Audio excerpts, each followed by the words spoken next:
இந்த ரிஷபராசி எப்படிப்பட்டதுன்னா, உட்கார்ந்த இடத்துல வேலை வாங்குகிற ராசி, பணம் கொண்டாந்து கொட்டுற ராசி. இதெல்லாம் இந்த ரிஷபராசிக்கு.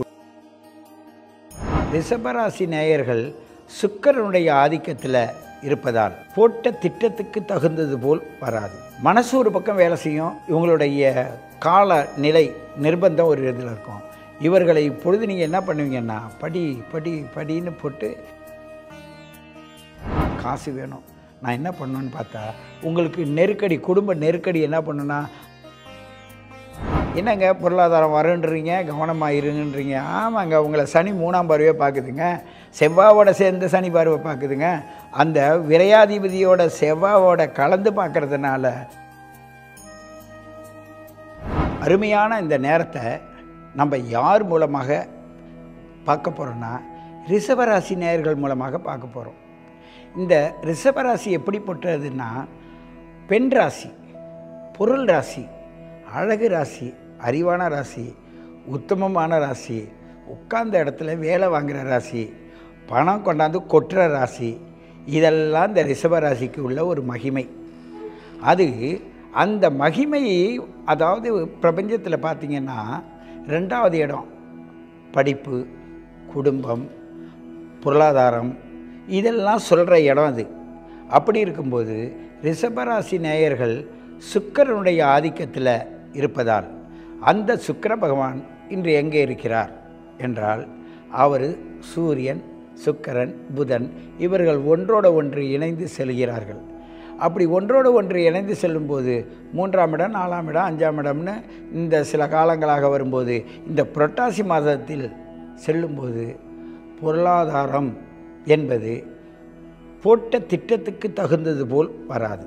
சின்ன குழந்தைங்க, பாடம் படிக்கிறவங்க, அந்த பிள்ளைங்க ஸ்கூலுக்கு போகணும் விட்டால் 10 வயசுக்குள்ளே இருந்தால் அவங்க என்ன செய்வாங்கன்னா, வேறு ஏதாவது தின்பண்டத்துலேயோ இல்லை வேறு எதுலேயும் கேட்டு அதுக்கு அடம் பிடிப்பாங்க. 10 வயசுலேருந்து 20 வயசில் இருக்கிற குழந்தைங்களாக இருந்தால், இந்த ரிஷபராசி நேயர்கள், இந்த ரிஷப மாதத்தில் பிறந்தவர்கள், அவர்கள் எப்படி இருப்பாங்கன்னு கேட்டால், மனசு ஒரு பக்கம் வேலை செய்யும். இவங்களுடைய கால நிலை நிர்பந்தம் ஒரு இதில் இருக்கும். இவர்களை இப்பொழுது நீங்கள் என்ன பண்ணுவீங்கன்னா, படின்னு போட்டு நீங்கள் அவங்களுக்கு தலை தருவீங்க. பெற்றோர்களும் சரி, அந்த பள்ளி நிர்வாகமும் சரி, படிப்பு சம்பந்தமான நுட்பமான விஷயத்துக்கு அழைச்சிட்டு போவாங்க. ஆனால் பிள்ளைங்க பிரில்லியண்ட்டாக இருக்கும். அது படித்து தான் அதை தெரிஞ்சுக்கணுன்னு அவசியம் இல்லை. அதுக்கு மெமரியில் ஏற்றிட்டு தூங்க ஆரம்பிச்சிடும். தூக்கம் அதிகமாக வரும் இந்த நேரத்தில். அதனால் அது தூங்குதுன்னு நினைப்பீங்க, அது தூங்காது. ஏன்னு கேட்டால், அது மெமரியில் ஏற்றுதுன்றத நினைவு வச்சுங்க.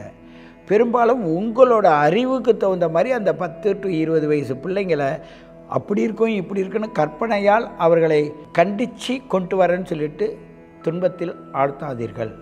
மனம் அங்கே உடையும். மனம் உடையும் போது அடுத்தவங்களுடைய துணை நாடும். அப்போ துணை நாடும்போது அவர்கள் நல்லவர்களாக இருந்தால், அந்த நல்லதும் கெட்டவர்களாக இருந்தால் அவங்க மனநிலை சஞ்சலமும் ஏற்படும். சுக்கிரன், சந்திரன் தான் மனோகாரகன். அந்த மனோகாரனுடைய நீர்கிரகம் சுக்கிரன். நீர்கிரகம் ஒரு வகையான உணர்வுக்காக அடிமைப்படுவதற்கான காட்சி பொருள்கள்லாம் இன்றைக்கி நிறைய இவங்க கண்ணில் அகப்படும். அதனால் அதிகம் அவர்களுக்கு ப்ரெஷர் கொடுக்காதீங்க. அது உங்களை பொறுத்தது. அதே இந்த ரிஷபராசி நேயர்கள் ஒரு 20 வயசுலேருந்து 30 வயசாக இருக்கிறாங்கன்னு வச்சுங்க. அங்கே பார்த்திங்கன்னா உங்களுடைய பொருளாதாரம் வேணும், காசு வேணும். நான் என்ன பண்ணணுன்னு பார்த்தா, உங்களுக்கு நெருக்கடி, குடும்ப நெருக்கடி என்ன பண்ணுன்னா, அவங்க உடம்பு சரியில்லை, இவங்க உடம்பு சரியில்லை, இவங்களுக்கு நான் என்ன பண்ணுறது, பொருளாதாரத்தை நீங்கள் என்ன பண்ணுவீங்கன்னா, குடும்ப பொறுப்பை நீங்கள் ஏற்றுக்க வேண்டியது வரும். அந்த குடும்ப பொறுப்பை ஏற்றுக்கிட்டு மன உளைச்சலும் சண்டை சச்சரவுலையும் மாட்டிக்குவீங்க. ஏன், சுக்கிரன் நீச்சத்தை நோக்கி போகிறான். நீச்சத்தை நோக்கி போகிற இடத்துல அந்த அதிகாரத்தையும் மனோபலத்தையும் இந்த இரத்த விருத்தியையும் சக்தியும் கொடுக்குற செவ்வாய் அங்கே உட்காந்துருக்கான். ஆகையினால் சில இயற்கைக்கு புறனான, இயற்கைக்கு புறன் கிடையாது, இயற்கையை அது வேலை செய்கிறதுக்கு மனிதனுடைய எண்ண எழுச்சி அதுக்கு புறகனாக போய் அவர்களை இழுத்து வம்பளை விட்டுடும்.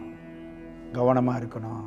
கண்டிப்பாக நீங்கள் அந்த குழந்தைங்களை திட்டுவதை விட, இது யார், எதற்காக பிறந்தாங்க, அவங்க என்ன பண்ணிக்கிட்டு இருக்காங்கன்னு செல் வச்சு பார்க்க வேண்டாம். ஜோசியக்கார்ட்ட உங்கள் date of birth, time of birth, place of பர்த்தை கொடுங்க. அவங்க இந்த அண்ட சராசரத்துக்குள்ளே என்ன நடக்குது, அந்த குழந்தையோட பிண்டத்தில் என்ன நடக்குதுன்னு ரெண்டையும் எடுத்து வச்சு விலாவாரியாக சொல்லுவாங்க. இப்போ நிறைய பேர் தேடுதலில் இருப்பாங்க. ஒரு ஞானம் என்பதை வேணும்னு சொல்லிட்டு தேடுவாங்க. காசு செலவு பண்ணியாவது தேடுவாங்க. ஆனால் காசு செலவு பண்ணால் இவங்க உடம்புக்கு கேடு வராது. காசு செலவு பண்ணாத சிக்கனமாக இருக்குன்னு நினச்சிங்க, நீங்கள் இந்த காலத்தில் எதை விதைக்கணுமோ அதை விதைக்காத விட்டுருவீங்க, பின்னாடி அவதிப்படுவீங்க. ஞானத்திற்கு என்ன தேவை? அன்பு தேவைங்க. கணவன் மனைவி ஒற்றுமையாக இருங்க, முரண்பாடாக பேசாதீங்க. உங்களுக்குள்ளேயே இருக்குங்க. நீங்கள் இந்த பொருத்தெல்லாம் பார்க்குறீங்களா, ஜாதகம்லாம் பார்க்குறீங்களா, ஏங்க என் கணவன் எப்படி இருப்பார், என் மனைவி எப்படி இருப்பார்? ஒன்றும் கிடையாதுங்க. இந்த ரிஷப ராசிக்கு 7ஆம் இடத்துல நீங்கள் இந்த 30 பாகையில் எந்த பாகையில் பிறந்தீங்களோ அதே எதிர்பாகையில் இருக்கிற அந்தவர் தான் உனக்கு கணவனாக வருவார், பார்ட்னர். இல்லை அந்த இடத்துக்கு திரிகோண ராசியில் தான் உன் பார்ட்னராக இருப்பார். இதாங்க ஜாதகம், இதாங்க பொருத்தம். என் கணவன் எப்படி இருப்பான்? உனக்கு எதிர் விசை. முதல்ல 6 வீடு தாங்க உங்களுக்கு சொந்தம். 7ஆவதுலேருந்து 12ஆவது வீடு வரையும் உன்னுடைய பார்ட்னருக்கு சொந்தம். சமூகம் எப்படி இருக்குது, சமூகத்தோடு நான் எப்படி வாழணும், இந்த நெறிமுறைகளை நான் எப்படி கடைப்பிடிக்கணும், ஒன்றும் கிடையாது.